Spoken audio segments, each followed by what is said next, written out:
Okay, I do not even want to do a video right now because I'm exhausted. I feel like I look like shit. But I want to record this because I want to be able to look back and say I've gotten rid of this. I'm anemic, I think. I have this problem often. Not often, but every so often. It seems like it's reoccurring more often now than it used to. And it basically feels like I've hit a brick wall. I'm thoroughly exhausted. Um, I think you can just see it on my face compared to like the other videos. But so this is what I normally do: is I take Sportex and I'll take this twice a day. In about 3 days, I'll feel so much better. But I'm glad I have something that I can take that can help me. But the question is why? Why am I anemic? Why do I keep having this problem? And it boils down to my gut health. I didn't nurse, so I never got colostrum, and I really think that's a huge issue for a lot of people. If you have tummy problems and you didn't nurse, and back when my mom was having kids, they were discouraging people from nursing and trying to get them on formula. So that's a very bad thing because all mammals require colostrum. It's like the building lining of the gut that stays with you. It's like prebiotic in my mind, and I'm not an expert, but it's the stuff that stays and builds upon itself.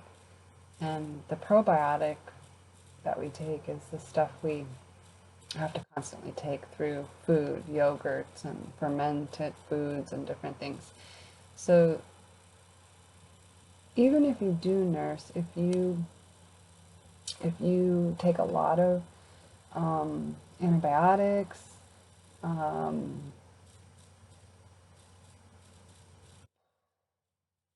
I don't know, just whatever that destroys the gut health, um, you could just be in the same boat.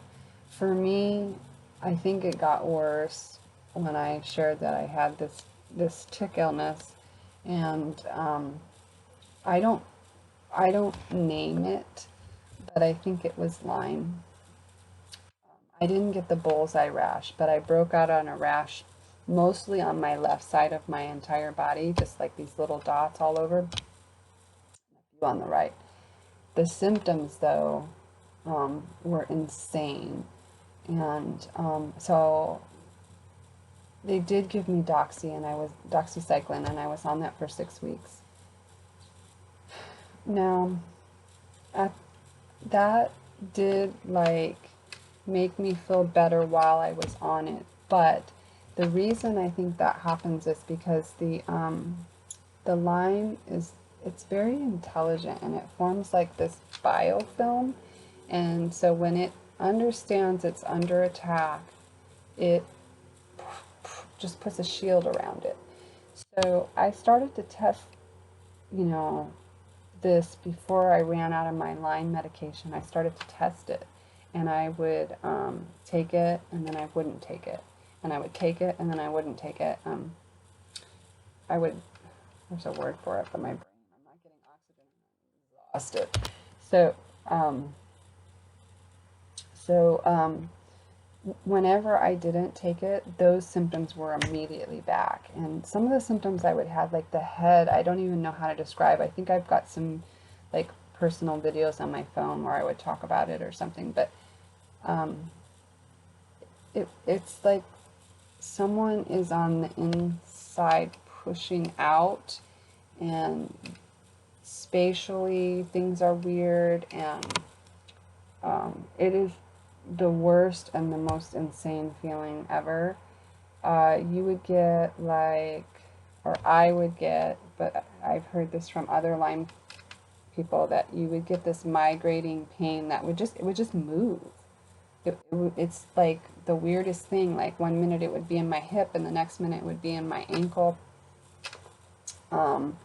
really, really super fatigued. Um, like, just really horrible symptoms. And one time I was driving down, this happened to me when I lived in Mississippi, and one time I was driving down a street that I drive down all the time, and I literally had no clue where I was. Like, I had no clue. And and then that came back to me and I knew where I was, but it was like I'm just like completely lost. I didn't know where I was, and it was a terrible feeling. So, um, and after I went off that, after I finished that antibiotic, my gut was never the same. And the very next time that I went on an antibiotic, I actually went into anaphylactic shock, and um, I just think my gut is so bad now. Now, growing up, I was on a lot of antibiotics because of ear stuff, ear infections or something. And then when I lived in Santa Barbara and I went to Sampson Medical Clinic, a doctor there diagnosed me with mitral valve prolapse and then also thyroid. And I went on Levoxyl for years, which I don't take anymore because I just don't want to be on a thyroid medicine. Although I've been told by a naturopath that I have some adrenal problems and maybe thyroid.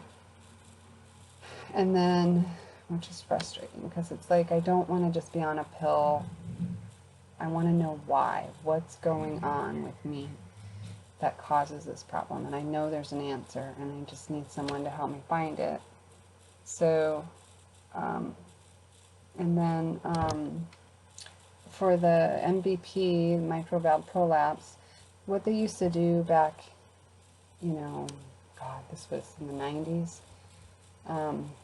they would put you on a bunch of antibiotics every time you went to the dentist, every 6 months, just for a tooth cleaning. You would have to take a high dose.